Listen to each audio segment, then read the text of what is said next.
Hello friends, welcome back to the new video. If you are the new viewer on my channel, so don't forget to subscribe my channel and like the video. So today's video title is how to unlock name lock in Realme phone. So let us start our video. You have to see here there was many different app icon shown in your mobile phone like that. You have to see here.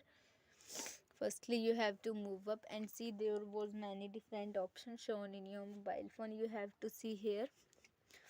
So you have to move up and firstly click on that setting icon. So click on here.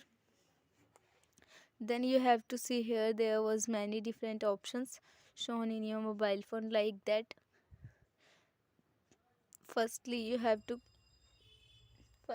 you want to unlock pin lock in your mobile phone, click on the turn off password option.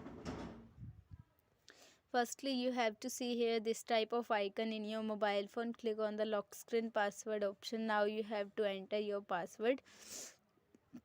Means enter pin lock first, which is already set up on your mobile phone like that. And then you have to see here this type of icon in your mobile phone.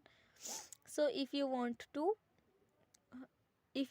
to unlock pin lock in your mobile phone, so you have to firstly click on the turn off password option. So click on here, then again enter your pin lock, and then you have to click on the back option and unlock your screen, then again unlock. You have to see here in this way pin lock is unlocked in your mobile phone. So I hope this video helps you. So please subscribe my channel and like the video. Thank you so much for watching our video. We will meet you soon with next video. Thank you.